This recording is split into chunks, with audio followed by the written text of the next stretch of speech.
They found him barefoot on a rainy morning in June 1981, wandering down Highway 93 with eyes that hadn't blinked in hours.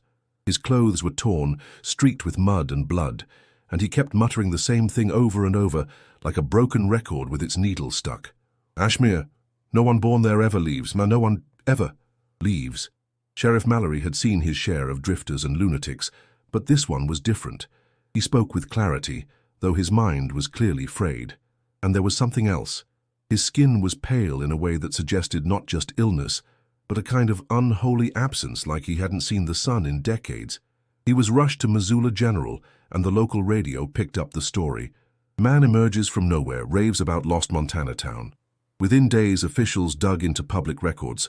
No town called Ashmere appeared on any map, no mention in county documents, no listings in property archives. It was as though it had never existed. But then came the call. An old woman from a forgotten reservation deep in the Bitterroot Range claimed she'd heard that name before, from her grandmother, who had warned her never to go north beyond the winding river. That place eats names, she said, and the people too. And that's when the whispers began. Rumors spread across western Montana, of a hidden valley that swallowed travelers, of folk who went in and never came back. Truckers told tales of detours that ended at old gates covered in moss, gates they swore weren't there days before. A geologist even claimed his instruments went haywire in a patch of forest near Lolo Pass, readings scrambling as if the earth itself rejected observation. Still, the man in the hospital spoke of it with certainty. He remembered the town's name, its scent, the coldness of its air. You breathe Ashmere, and it never lets you go, he whispered.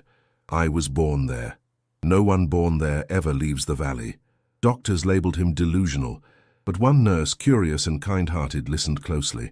He told her of pine trees that whispered at night, of a church with no cross, of a river that flowed in a perfect circle. He told her how people never grew old in Ashmere, or rather how they did, but differently. He died 3 days later, mid-sentence. No family claimed him, no fingerprints in any system. His body was cremated, case closed. But that nurse, her name was Karen Lewis, she couldn't forget him. A year later, she left her job and started digging. Newspaper archives, historical records, old letters from land surveyors in the early 1900s. She began to find patterns, mentions of settlers disappearing in the Bitterroots in 1903, a mining town built and lost within a single year, a child's drawing preserved in a Missoula museum labeled, "My House in Ashmere." Everything pointed toward the same place, but no one could find it now. And that's when it hits you. Some towns fade with time, some are swallowed by economics or war or nature. But some, very few, vanish because they were never meant to be found again. Ashmere is one of them. And what if I told you that everything we just heard, that was only the final chapter? To understand what really happened, we need to go back, to the beginning, to the founding of Ashmere in 1901, when 3 families crossed a narrow pass and disappeared into the valley for the first time. Before we do that, make sure you're subscribed to the channel. If you're fascinated by stories hidden beneath the folds of history, the kind that linger in shadows and refuse to be forgotten, this is the place for you. You won't want to miss what comes next, because Ashmere wasn't always a ghost. Once it was alive, and the valley was watching. The year was 1901 when they came. 3 families on worn wagons, pulled by exhausted horses and burdened with more memory than hope. The Winrows, the Maddoxes, and the Bellamys. Each had fled something: failed crops, scandal, violence, or the quiet, crushing weight of being forgotten by the new century. The promise wasn't gold or land, it was silence, a place where the world couldn't find them. They followed an old trapper's map, one passed hand to hand like a secret prayer, leading into the folds of the Bitterroot Mountains. There was no road, only narrow animal trails, and the kind of terrain that made you question whether the journey was worth it. But on the 12th day they crested a low ridge and saw it, a wide hidden valley cradled by towering pines and distant snow-capped peaks. The silence hit first. No birds, no wind, only the creak of leather and the sound of their own breathing. It felt untouched, as if the world hadn't yet realized it existed. They called it Ashmere. The name came from a vision Elijah Bellamy claimed he had the night before. He'd stood at the edge of a black lake, surrounded by burning trees, and heard the name whispered from the water itself. "This is the place," he said. "It called us." No one argued. They built with urgency. Log homes rose beside the slow, meandering stream. A communal hall went up by week 4. The soil, though rocky, yielded root vegetables with strange ease. Deer wandered close to their fires at night, unafraid, as if they had never known a predator. By autumn, the families had cleared enough to plant small crops, and fences now laced the valley like stitched seams. But strange things came early. The first calf born in Ashmere walked within moments and stared too long at the tree line. A storm arrived on a day with no clouds, dropping hail that melted before hitting the ground. The compass one man brought from Helena spun in loose circles every morning, then steadied only at noon. Elijah kept notes, a ledger of every strange occurrence. "It's not evil," he said once, staring at the ridge in the distance, "but it is awake." Still, the town grew. By the end of 1902, 9 more settlers had arrived, distant cousins, friends of friends, people seeking something unnamed. They were welcomed with quiet nods and strong hands. Rules formed, not written but spoken. Every Sunday the bell in the hall would ring, not for worship, but for gathering. No one spoke of the outside world. There was no need. Ashmere was enough. But not everyone believed the silence meant safety. Margaret Maddox, mother of 3, warned her husband that the nights were growing too quiet. She claimed to hear soft laughter in the trees. "Not human," she said. "Children playing who aren't ours." He dismissed her fears. They all did. Until the morning their youngest, Samuel, vanished. The boy had been seen chasing a squirrel near the stream. They searched for 2 days. Dogs barked at the forest's edge but would not go in. When Samuel returned on the 3rd day, he had no memory of being gone. His shoes were clean, his shirt was dry, and he wouldn't stop singing, a tune no one had ever taught him. Elijah wrote it all down. He believed Ashmere was testing them, not cruelly, but deliberately, as if it wanted to know what kind of people they were. So he created a code, a set of behaviors. The pact, he called it. Speak no lie in the valley.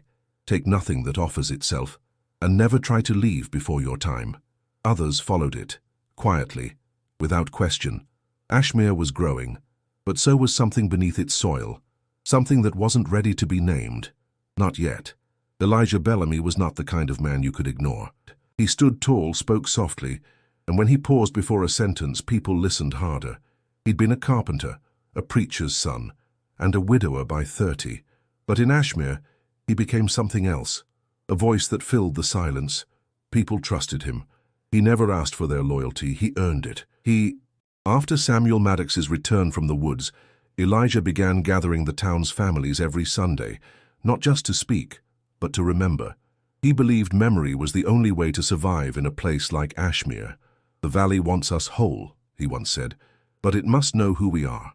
He carried a book, leather-bound, thick, unmarked. No one ever saw its pages. He called it the ledger, though others whispered it was something more, a collection of rules, visions, warnings. What he wrote never left the hall, but the words he spoke shaped the life of everyone there. He named it the Pact. The Pact wasn't written down, not publicly. Elijah recited it aloud every equinox. It was passed mouth to mouth, memory to memory. Children memorized it before they could read. Adults repeated it like grace before meals. The Pact had 3 tenets. 1. Speak no lie within the valley.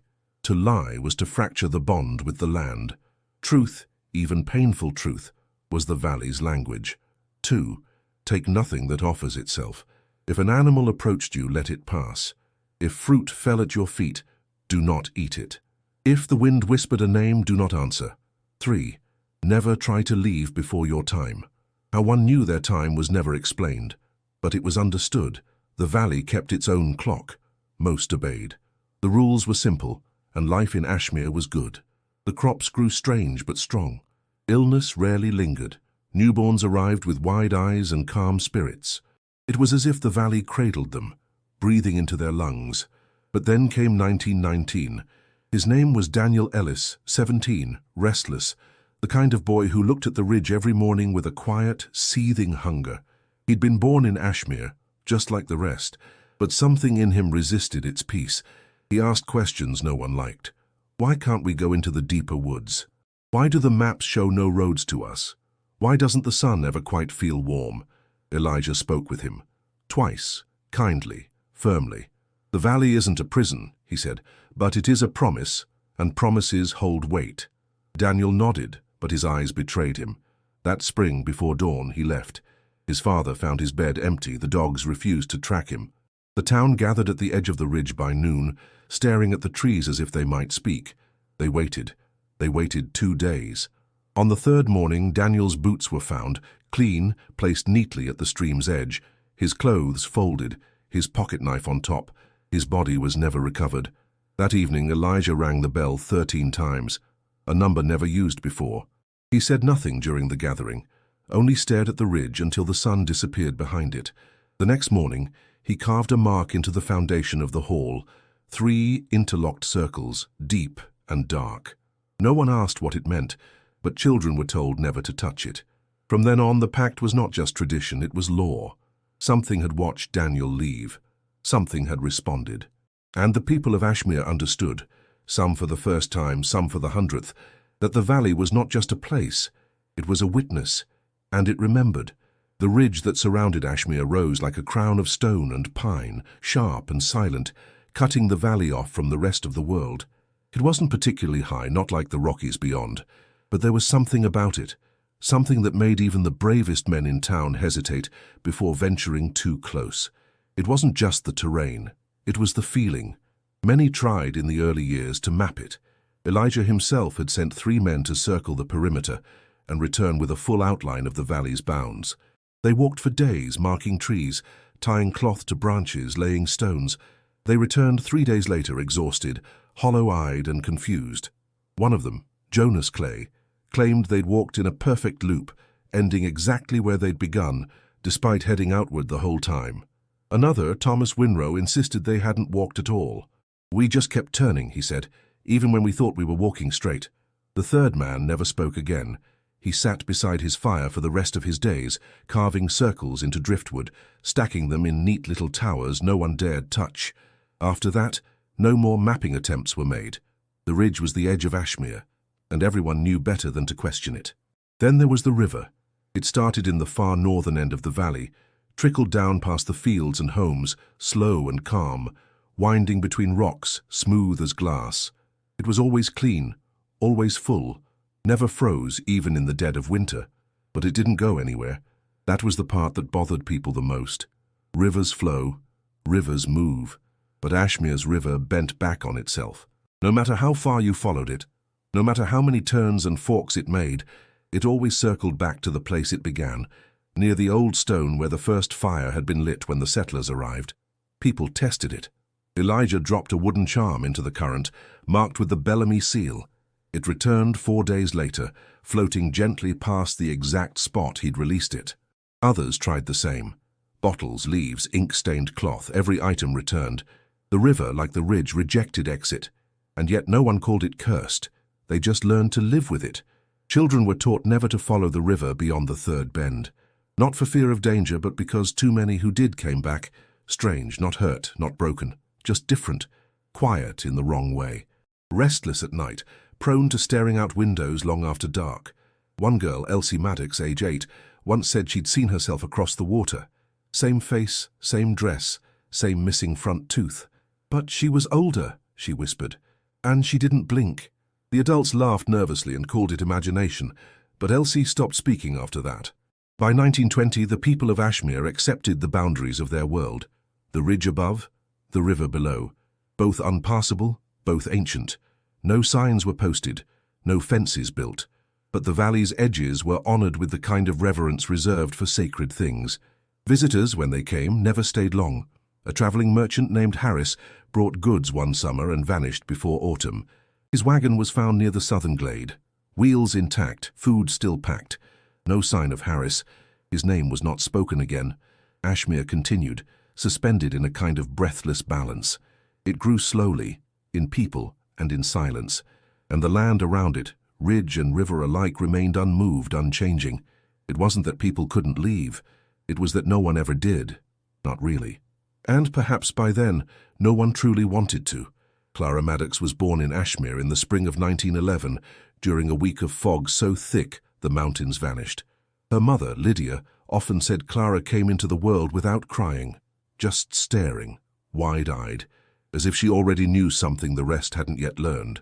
By 13, Clara was writing every day. Not schoolwork or letters, Ashmere had no post, but thoughts, sketches, questions. Her journal became a small rebellion, bound in worn leather and hidden beneath her mattress. In a town where speaking too much could turn heads, Clara wrote in silence. Her handwriting was neat, her thoughts precise. She described the valley's rhythm in ways no adult had dared.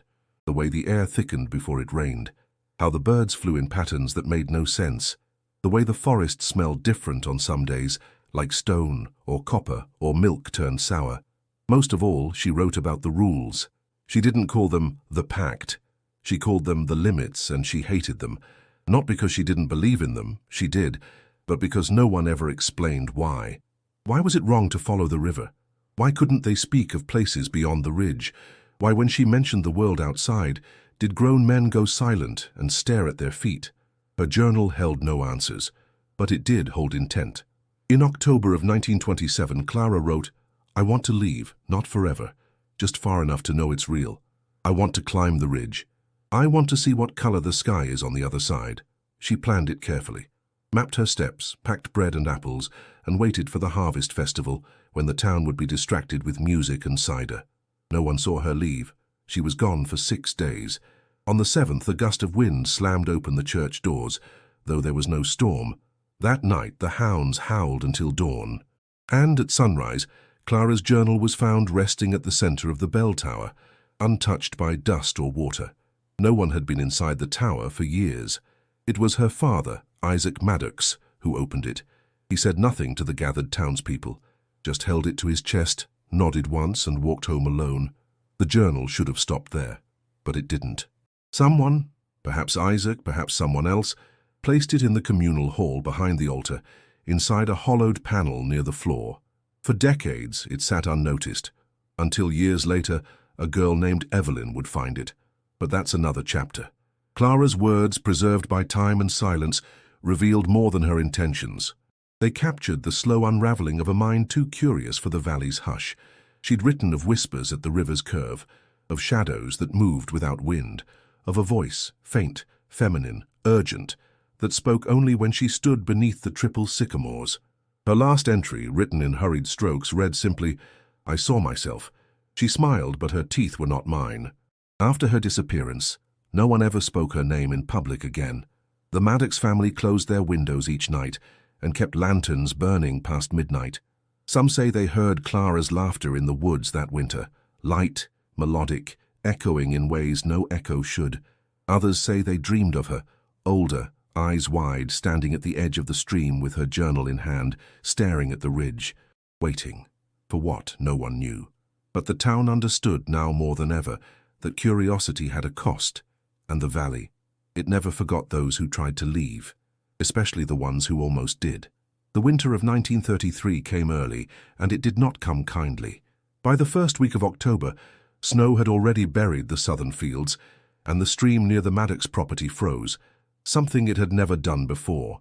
The ice didn't flow, it cracked in stillness, holding the reflections of those who stood too close longer than they should have lingered. For the first time in Ashmere's memory, the valley went silent, not the usual hush, but a deeper, choking stillness. Even the wind seemed to coil back, like it had no place in what was coming. Food stores were lower than usual. A late blight had ruined half the crops. Hunting parties returned empty-handed, reporting that deer tracks vanished mid-step and snares triggered without prey. Firewood burned faster, and the smoke clung to the skin, sour and oily. Then the radio fell quiet. Ashmere's only signal, a crackling, faint broadcast from somewhere east, vanished in early November. No music, no voice, just static. The silence was too complete to be normal. At first, the town leaned into routine. Chores, prayer, shared meals. But routine turned brittle quickly. By December, families were keeping to themselves, curtains drawn even during daylight. Children spoke in whispers. Dogs refused to bark. And the pact grew heavier. Elijah Bellamy, now aged and slower, gathered the town every week in the hall, lighting all 3 lanterns at once, something never done before. He spoke less and less, but made one thing clear. We are being watched, and the watching is not patient. No one asked what he meant. Some began to question if the pact was enough. Younger men, raised on stories of Daniel Ellis and Clara Maddox, began asking each other quietly whether there was a way out, whether the ridge had changed, whether this winter meant something had broken. One of them, Henry Ward, said he dreamed of the valley upside down, with trees growing from the sky and houses suspended by their chimneys. He said he saw Clara there, walking on air, holding a lantern that dripped blood. No one laughed. By mid-January, the church bell cracked during a stormless night. The next morning, a strange trail was found in the snow, single deep footprints that led from the edge of the river to the base of the ridge, and stopped. No return path, no sign of weight. Just prints, spaced too far for any man. The elders took it as a warning, and so on the last Sunday of January they gathered at midnight, only the elders. They wore ceremonial coats, stitched with ash patterns and bone buttons. They brought the old books, the ones not shown to the children, and they walked into the forest near the hollow. No one saw what happened that night, but the next morning the birds returned. The air warmed just enough to melt the edge of the snow, and Elijah, for the first time in months, smiled.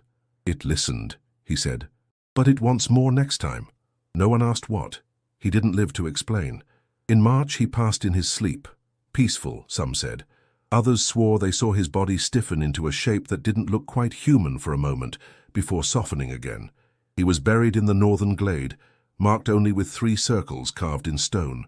With Elijah gone, the town fractured further. Some clung tighter to the pact, fearing worse would come.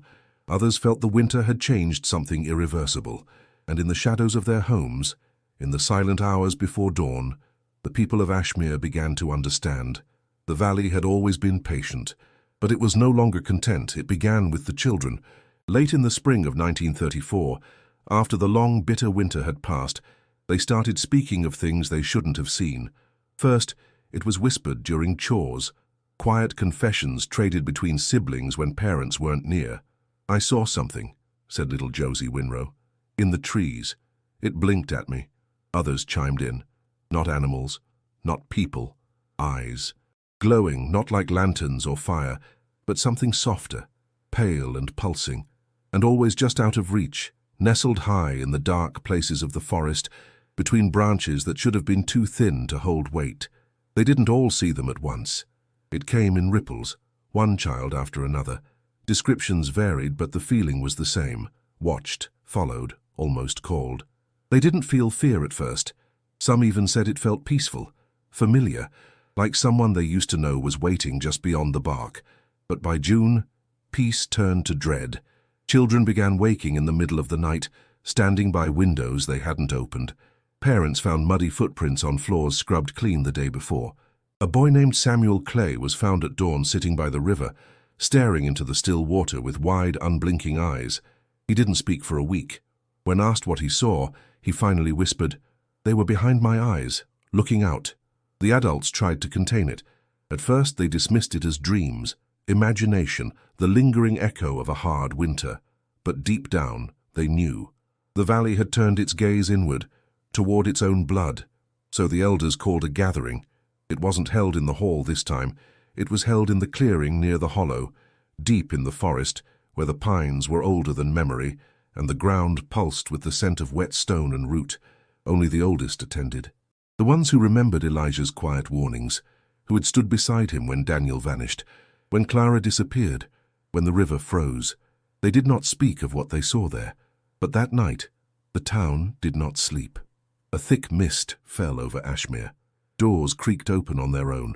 All lanterns dimmed without wind. And from the edge of the forest came a sound, not quite a voice, not quite a song, a low rhythmic vibration that made teeth ache and floorboards tremble. By morning, every child who had spoken of the eyes forgot them. Completely. Not one memory, not one sketch, not even fear. But the adults remembered, and the fear passed to them instead. After that night, new rituals were introduced.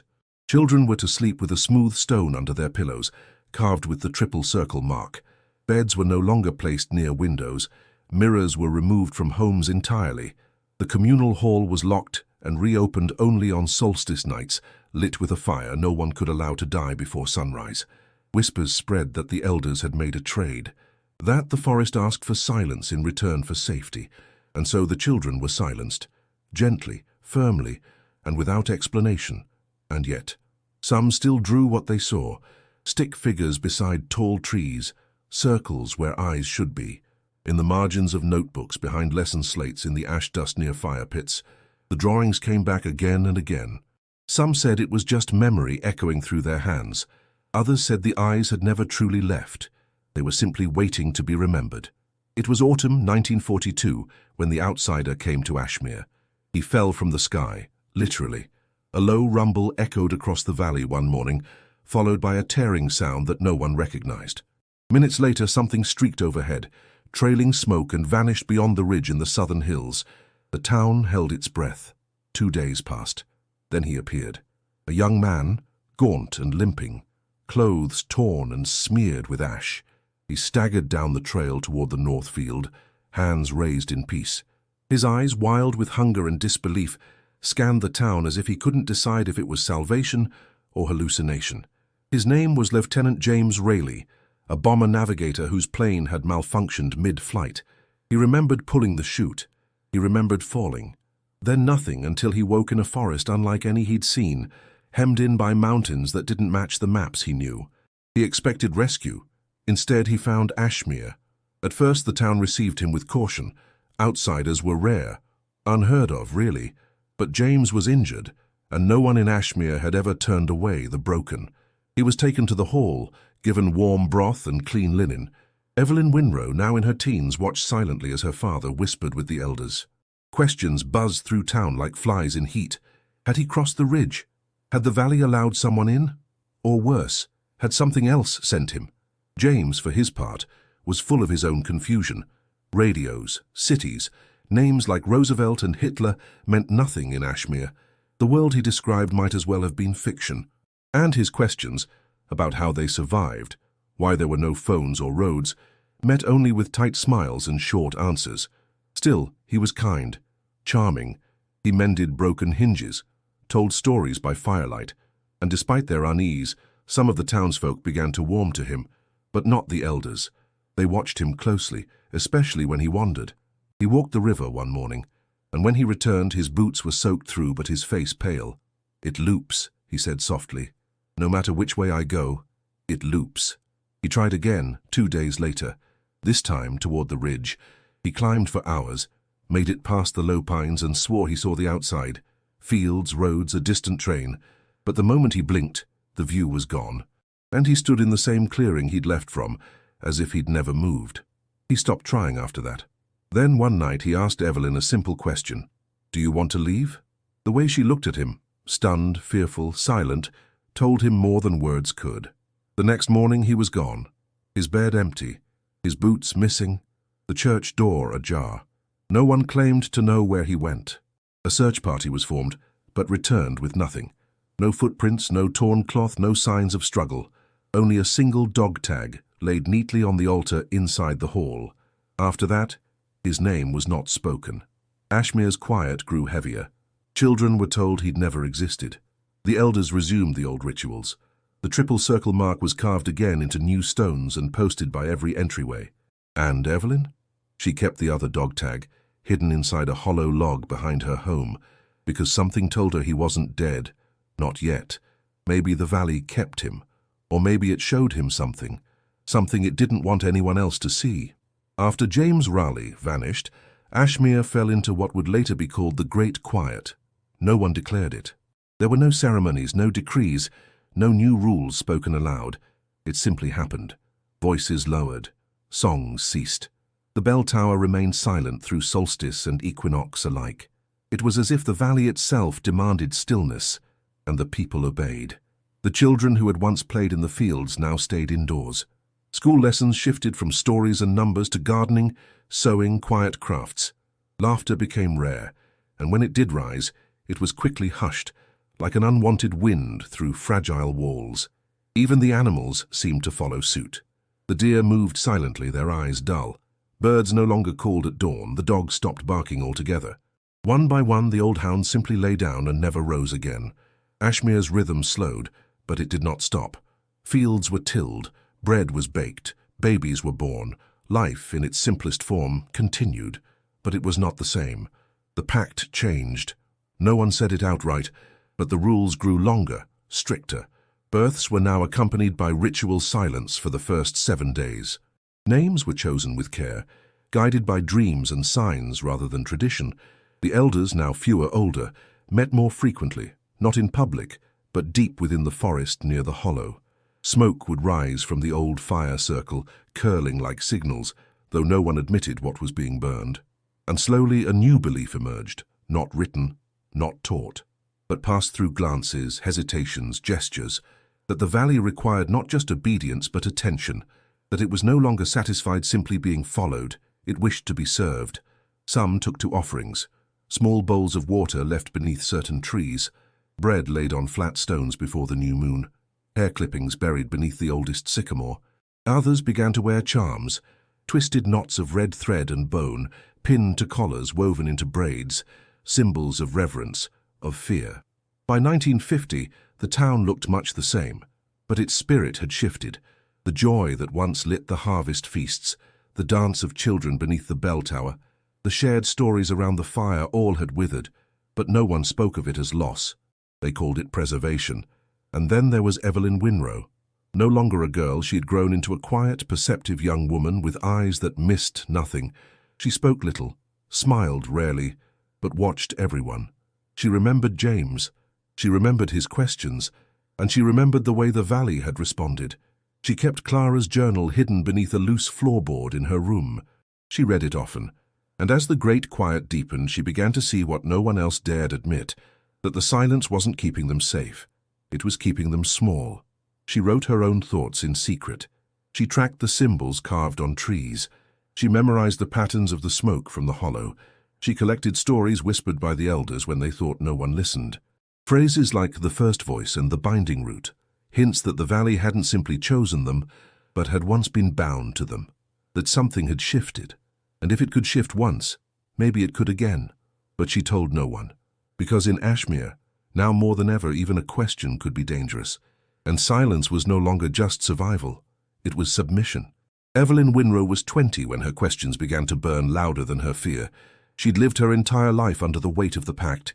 She knew every rule, every whisper, every word her family never dared speak aloud. But she also remembered James Raleigh, the way he looked at the sky, the way he asked why. And something inside her had never let go of that fire. It wasn't rebellion, not yet. It was doubt. It started with Clara's journal, found years earlier beneath the altar, hidden in a panel no child should have discovered. And yet she had. A twist of chance, a loose board, a whisper that might have been the wind. She'd read every page, again and again, memorized the entries, traced the ink with her fingertips until the words felt like her own. Then came the dog tag. She'd kept it hidden for years, tucked inside a carved-out copy of Basic Herbalism, one of the few books in town not under elder control. It was James's, etched in steel, still warm the day she found it, though the hall had stood cold for hours. She began writing her own journal, just like Clara, careful, coded, buried beneath a stone near the North Creek, changed every few weeks. She mapped the symbols she found scratched into tree bark, counted the nights when the wind didn't blow, took note of when the smoke from the hollow drifted in unfamiliar directions. Patterns emerged, small ones at first, shifts in light, in sound, in mood, then larger. People changed, quietly, gradually. Her Aunt Miriam, who once hummed lullabies at dusk, now sat in silence each night, staring at the fire with tears she never wiped away. Jacob Maddox, only 16, refused to enter the communal hall anymore, claiming it watched him too closely. And 3 children, siblings from the southern edge of town, stopped speaking altogether, mouths sealed by something far deeper than fear. The valley was tightening its grip, or something within it was. Evelyn's father, Abel Winrow, had become one of the oldest remaining voices in Ashmere. He loved his daughter fiercely, but wore the pact like armor. When she asked him about the rituals, the marks, the elders' midnight meetings, he only said, "They keep us safe." "But from what?" she asked once. He didn't answer, just turned to the window and whispered, "The past." Still he gave her freedom, perhaps because he saw something of her mother in her, Lillian, long past, who had once spoken of dreams she refused to share. Evelyn used that freedom. She wandered, listened, noticed, and then, One night, while sweeping the church floor, she heard a hollow knock beneath her feet. She waited until the town slept, returned with a candle and a pry-bar, lifted the floorboard carefully. There, wrapped in oilskin, were two items: Clara's journal, older than the one she'd found before, filled with entries about voices, twins in mirrors, dreams of walking backward through doors, and James Rully's flight jacket, worn and dirt-stained but intact. She pressed her face to it. It smelled of ash and pine, and something else she couldn't name. That night she wrote only one sentence in her own journal: "The valley lies." From that moment she was no longer just curious. She was certain. Something beneath Ashmere wasn't watching over them, it was holding them. And maybe, just maybe, it was time to break its grip. The hollow lay beyond the southern ridge, nestled in a dip of forest where the trees leaned inward like conspirators. No path led there. No stories were told about it. Not openly. It was the place mothers warned about without naming. The place elders paused near but never entered. To Evelyn it had always been myth, a suggestion wrapped in silence. Until she went. It took her 3 days to prepare. She packed food, a knife, the older journal, James's jacket, and a small pouch of iron filings she'd taken from the workshop. An old folk remedy she read once, used to ward off things that watched. She left just after midnight, under a moon half hidden by clouds. No one saw her leave. The way to the hollow revealed itself slowly, not as a trail, but as an absence of resistance. She noticed the birds fell silent after a certain turn. The trees grew thinner but not weaker, and the light, what little there was, bent strangely through the branches.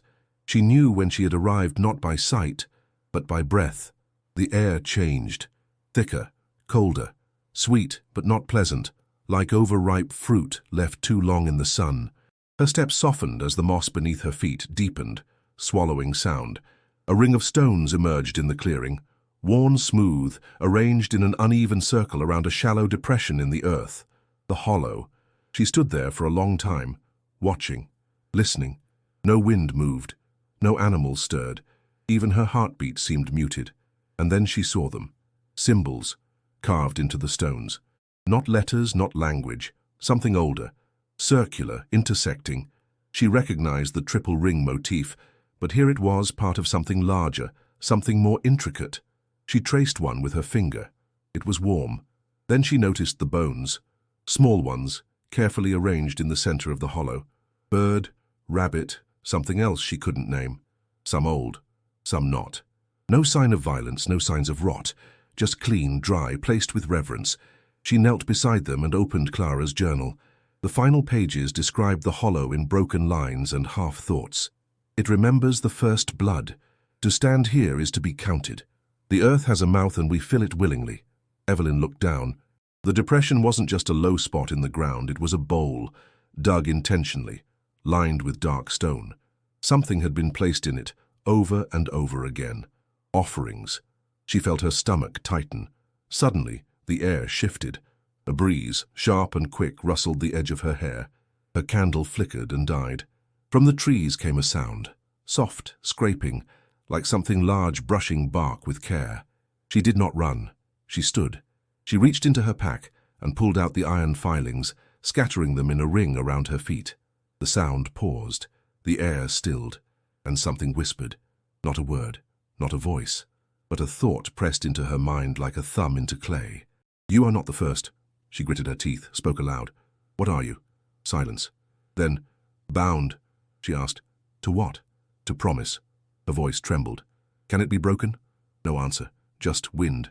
And then, from somewhere far behind her, the snap of a twig. She turned. Nothing. She stepped out of the circle. The iron filings sparked faintly. The air warmed. The scent faded. She left. Didn't run. Didn't look back. Just walked, heart pounding.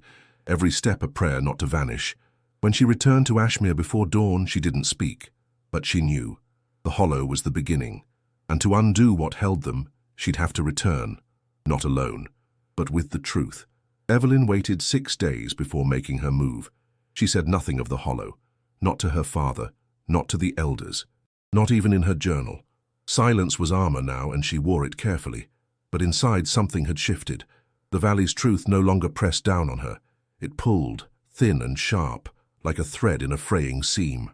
She started small. First, she returned to the northern ridge, where James had once claimed to see the world beyond. She brought a mirror, a compass, and her own pulse. Nothing moved the ridge. The compass spun.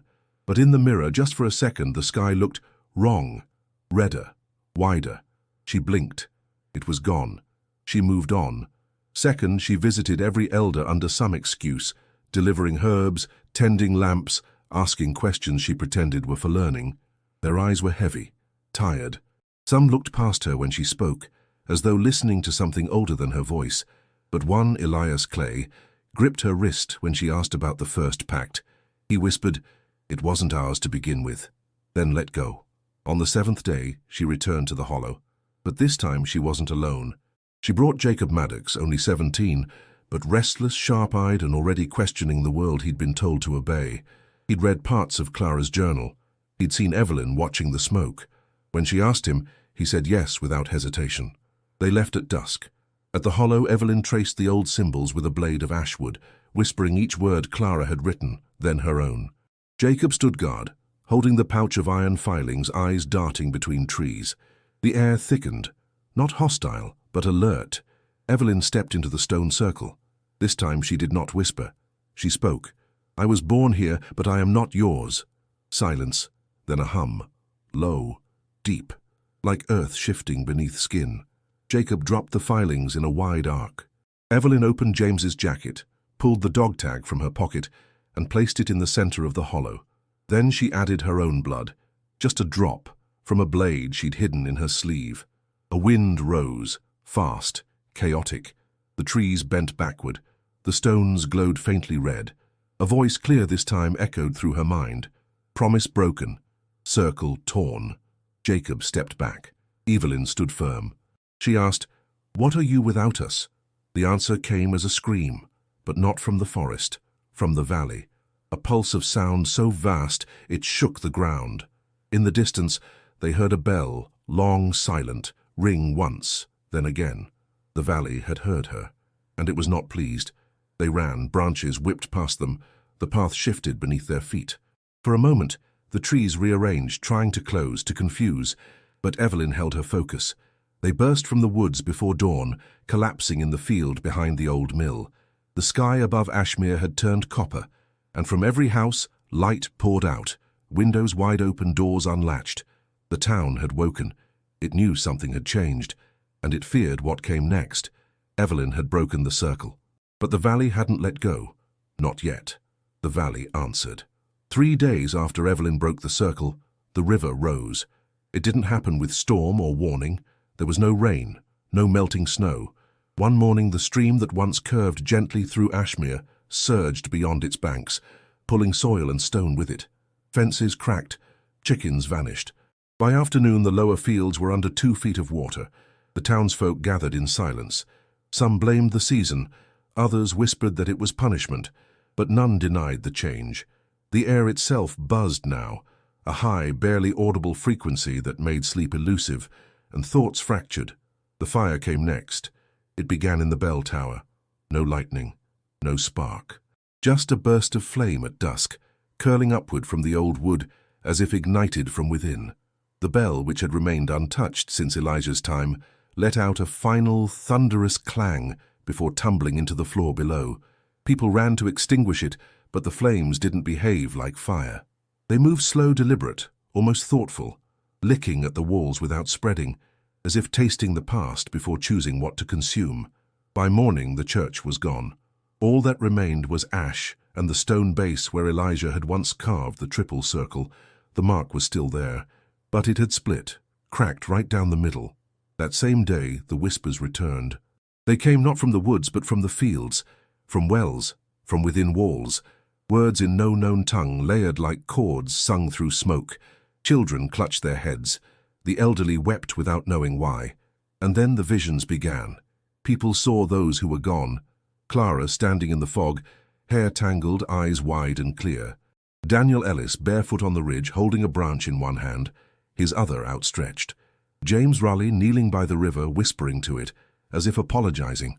They weren't ghosts. They were messages. Evelyn understood before anyone else. The valley wasn't punishing them. It was remembering.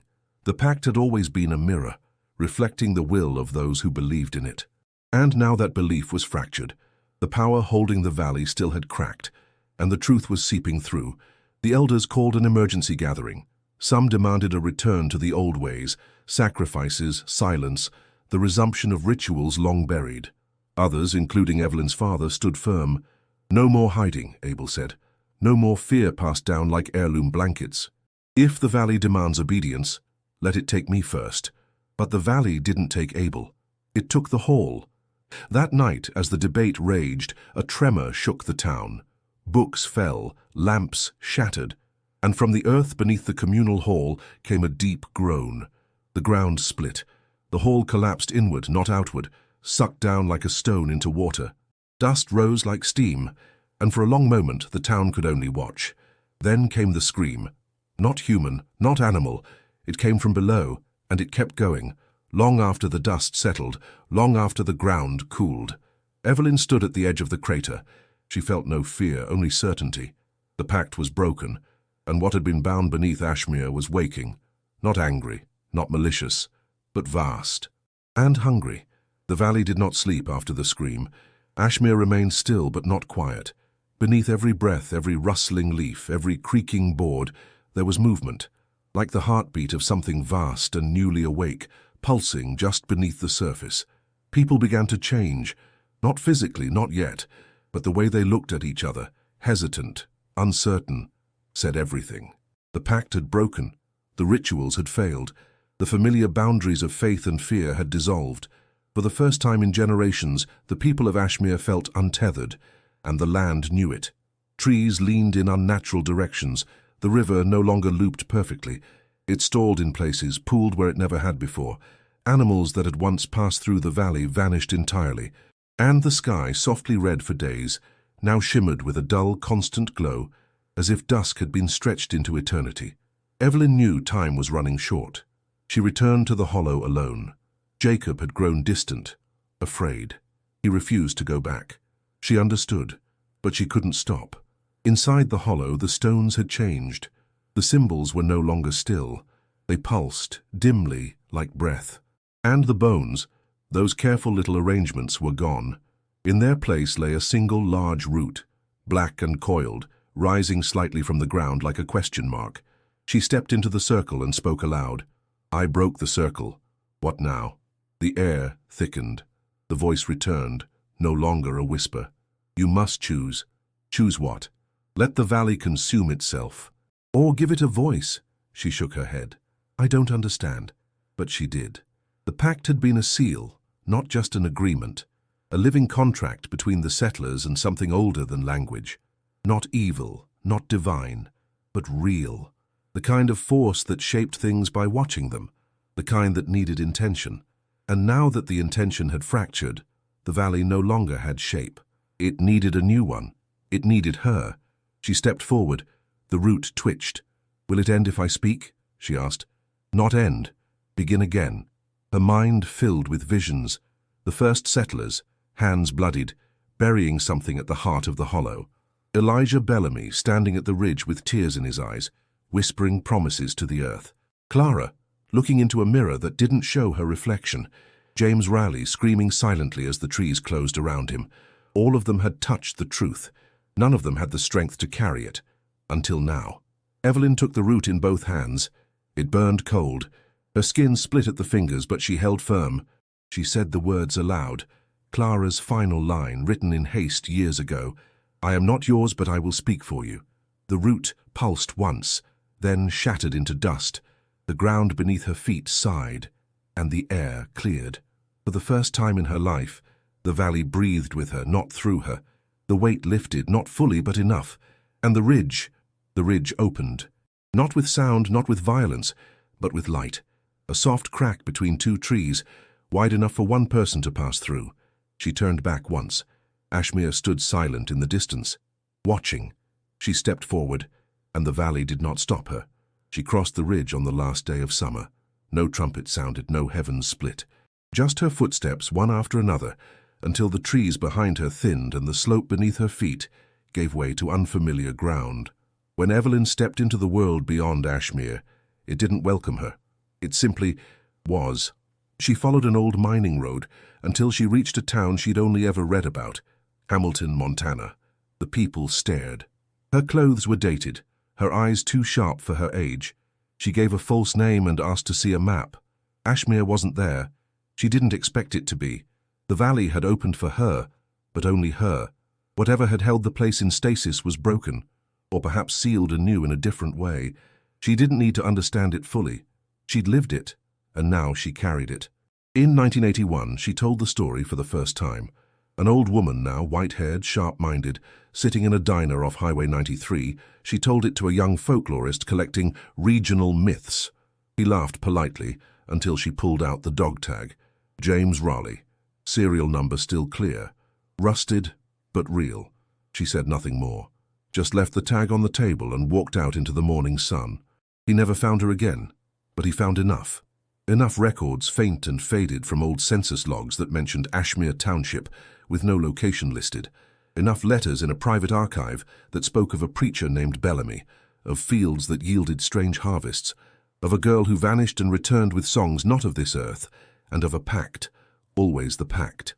He published the story in fragments. It made the rounds on niche radio shows, regional documentaries. Most called it fiction, but a few didn't, because sometimes, late at night, hikers passing through the Bitterroot trails report strange sounds, bells where no buildings stand, voices in languages they don't recognize, reflections that move when they do not. And once, in the spring of 1985, a rescue team found an abandoned campsite deep in a stretch of woods long thought impassable. The fire pit was warm. A child's journal lay beside it. The last entry read, "I saw a woman standing by the trees. She told me to go home." They never found the child, but they found a single stone nearby, 3 rings carved deep into its surface. One of them split the other's whole. Ashmere is gone. The valley closed behind her, or maybe it never truly opened for anyone else. But Evelyn, she lived. She told her story, then vanished again. Some say she returned. Others say she watches the ridge from afar, keeping it sealed with her will alone. But if you drive long enough through the back roads of Montana, if the clouds are low and the pines begin to lean toward you, if the air gets just a little too still, you might find the edge of something old, and you might hear a voice. Soft, clear, not unkind. Not all who stay are prisoners. Not all who leave are free. So before you go chasing valleys that maps forgot, ask yourself, what would you give to remember a place no one else believes existed? And what would you lose if it remembered you back? If you've come this far with us, thank you. Stories like Ashmere aren't just fiction. They're echoes of something deeper, something between memory and myth where truth flickers like firelight. Don't forget to subscribe for more journeys into the hidden and the haunted. And if you're not ready to leave just yet, there's another story waiting for you. Click the video on your screen to follow the trail into Cold Hollow. Some roads never really end. They just wait.